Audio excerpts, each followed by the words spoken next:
Good day to you. This is Jason here at Birchfield Family Farm. We're in Oxford, Ohio. We have a steer to load out today. I'm going to take you over there and we're going to get some shots of that process. Also go over a little tool that we've used in the past for weight estimate. I thought it might be kind of helpful to pass that along, but we'll get you some numbers today when we actually drop this. We'll take you over to processor with us and get some numbers when we drop this guy off. A good word today comes from Psalm 95. Come, let us sing for joy to the Lord. Let us shout aloud to the rock of our salvation. Let us come before him with thanksgiving and extol him with music and song. For the Lord is the great God, the great King above all gods. Okay, so let's talk Petey the steer here. He's the biggest one there, third from the left, obviously. He heads into processor today. We have a 2-hour window to meet at the processor.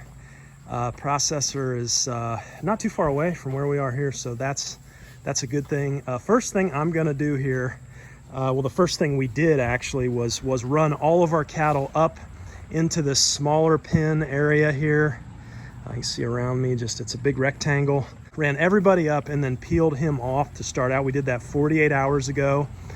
A couple kind of rules we go by. I never like having an animal by itself for an extended period of time. A day or two is no big deal, but we've got the calves. You can see the calves here on either side of Petey, and they are weaning right now, and so it'll be 3 weeks. I believe this coming Friday it'll be 3 weeks, and they can go back out with the rest of the herd. So I had them up here already. I thought, you know what, let's keep him with them. So we ran them up 48 hours ago. So he's had a chance to kind of be up here, settle down, giving them some good grass hay here. The first thing I'm going to do, the flies are nuts this time of the year. And so I will put a graphic up of the organic, maybe not organic, natural fly spray we use. We don't use chemicals here on the farm, but this is apple cider vinegar and mineral oil, primarily with some essential oils. I will put that up, that recipe up, works on cattle, sheep. You can see the flies there. First thing I'm going to do is, since he's going to the processor, he goes in today. Today's a Sunday, and then they keep him overnight there, and they won't slaughter until tomorrow. So he's going to be in there, all day with other cattle the rest of today anyway. And so I'm gonna, this fly spray too, this natural stuff, it's good for about a day.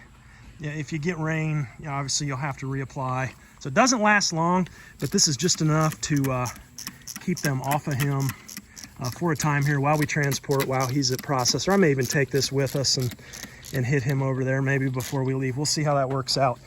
But you can see, just looking him over, and I believe we did this last video, see how round he is. I don't see any like sharp bones sticking out. I mean, he is a grass-fed beef, so he's not gonna have the fat cover that a grain-fed will have, but he does have some fat on the tail head there, and he's just looking pretty rounded over to me. He's between 3 and 4 years old. That's a little bit older than what I'd like.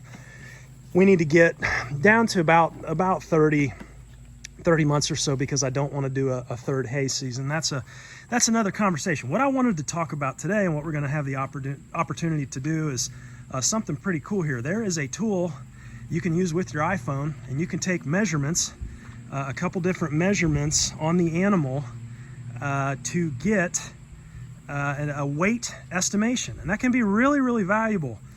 Most of us homesteaders, we don't have big, huge livestock scales to do cattle with, and a lot of times it's just very helpful to know what your animal's weight is. If you do, we don't treat with anything here, but if you do need to go that route, you really need a live weight. Yeah, see the flies, how the flies are gone now? Yeah, that's pretty cool. So anyway, there is a tool that we can use on iPhone. I think it's iMeasure, something like that. But I have done this already, but I'm just going to kind of explain it to you briefly here. There's a formula, and I'll put that up and go over that in a minute. But basically, the two measurements are from the top of the shoulder all the way down to the bottom of the flank. That's measurement number 1, maybe call that X. And then measurement Y, the second measurement, is from the front of the shoulder blade, right in there, the frontmost part of the shoulder blade all the way to the tail head. Now I did this a few times on iPhone. One of the times it gave me 20 feet was the distance between here and there. Obviously that's picking up something beyond where we're at. So use common sense, do it a few times. I'm gonna show you the measurements we came up with and then how we worked through this formula. And I thought the really cool thing would be, look at them gathering there where I didn't spray. The really cool thing would be we're taking him over to the processor and we'll get a weight as soon as we get him off the trailer so we can see if this works. We can check it. So much stuff here on YouTube, is just flung out there and, oh yeah, here's how you do it. Well, there'll be kind of a checks and balances here. Let's see kind of what we come up with. So to start out here, I'll show you that formula that we use. So for that first measurement from top of the shoulder down to flank, we came up with 37 inches here. I'll put that graphic up. For that second measurement from the front of the shoulder, he's moving around here, from the front of the shoulder to the tail head was, I believe that was 4'11", which I believe was something like 59 inches. And so we're gonna call X, Y, and Z. That first measurement, top of the shoulder to the flank there, we'll call X. Second measurement, front of the shoulder to the tail head, we'll call Y. And then Z is actually just X doubled. So you take Z times Y, okay, and do all that first, and then divide that by 300 is the formula. And I come out with, and you can do that a few times. You can take, average out your measurements. I'm just gonna roll with what we got because it seemed accurate there. We came up with 1,000, and I believe it was 76 pounds.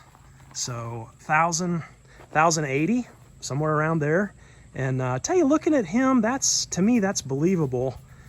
Let's roll with about 1,080 here. And we'll take you along the process for how we load him out. We'll take you along and get him on the scale at the processor here. Let's get rolling. You see the first pin, we got a feeder in between, and then we've got this second pin here. We have the trailer and the truck, just to give you an idea here. The trailer barely fits through this opening here in the barn, but we do manage to back this thing in and kind of cock it over this way. You'll get a better feel for this. But the first thing I like to do when we're loading an animal is come in this side gate here to the trailer. And when you're loading an animal, you always want to haul your heavy load up. The further up front you can get, the better. Trailer is just going to ride better. Estimating 1,100 pounds here. I'm going to take a little bit of there's some grass clippings left over in here. I am going to dump our hay. Sometimes you can mix that with some molasses if you really want them to like it. But I'm just going to put this stuff right up front. Now there's two doors in this trailer here. You got this first door to the first compartment, and then you've got a back door or a gate that's open right now for loading. So we're just going to bring him through the back here. This inside door will be opened up, okay, and then he'll come up here, he'll smell this good stuff, and then the theory is we can just close him in. No rodeo. Is that right, Petey? No rodeos today, huh? All right, let's do this. All right, so Sam's going to open up the door for us here, and then the first step is to run him from this first pin into, go on, Petey, go on, into that second pin. Come on, buddy, go on. Now, go on.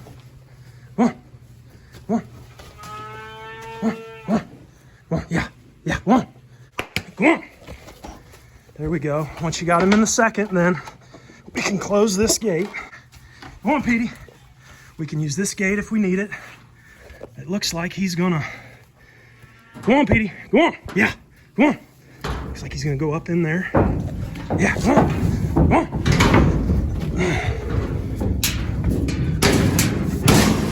And go. Not too bad.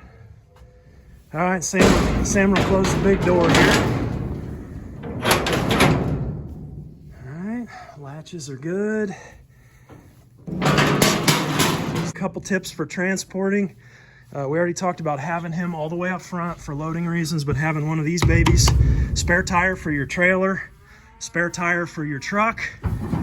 I don't like leaving him in here too long. The other thing I want to do, can you bring that chain up, Sam? And I believe I dropped it there on the ground. We need to chain this door too. Would not want that flying. open going down the highway, would we, bud?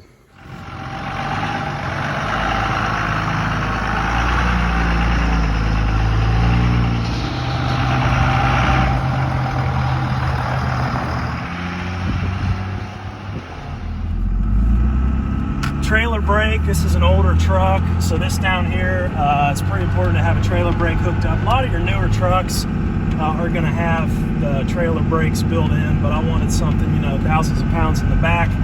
It's important you're able to make it stop. That system that you saw where we loaded out, you know, that was kind of born out of the horned bull. We called him Mr. Big, and he was really our first one we sent in the processor, and I needed a way to move that horned bull through our system, you know, without getting hurt, injured. And I think that really works well when you can have a couple of pins. You can have a system where you move them into the first, and then there's a door behind, so you don't lose any progress, and they really don't have anywhere to go but forward. And then when you get to the end there, you guys might have saw the red gate before he walked into the trailer. You know, that can swing closed, so you can be behind the animal if you really need to push them in, if they just really won't go.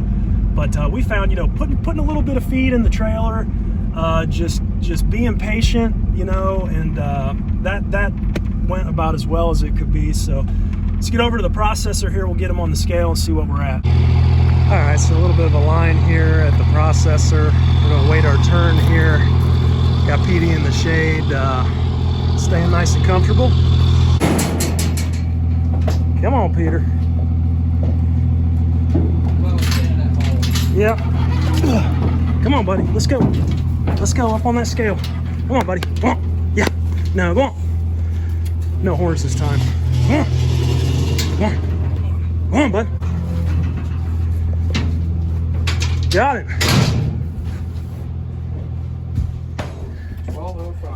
1205, that's bigger than I thought. Okay, so 1205 was the actual weight, minus that 1076 is what we estimated, so we were like 129 pounds off. I think by my calculations that's between 10 and 11%. Could we have been more accurate on the measurement if we did that? You know, I just did it one time, so I think, you know, coming within 10%, 10, 11%, yeah, you know, okay, on an estimate. I think, you know, I'll use that again. Just know that there's a margin of error there. But 1205, I am very, very pleased with that weight. Should yield us a lot of meat back. You know, typically we want to see a hanging weight at about 62%, 60% plus of live weight. So, you know, we're going to be up above, you know, obviously up above 600 pounds. I don't know what that math is offhand, but and then usually about half of the hanging weight, you know, we'll get back in actual meat. So looking at, you know, 300 plus pounds. We'll do another video on the yield, you know, the cuts, freezer space, all that kind of thing. We'll be back. Thanks for riding along with us today. We'll get this beast back to the farm, and it's a good feeling having one in. Talk to you next time. Be blessed. Take care.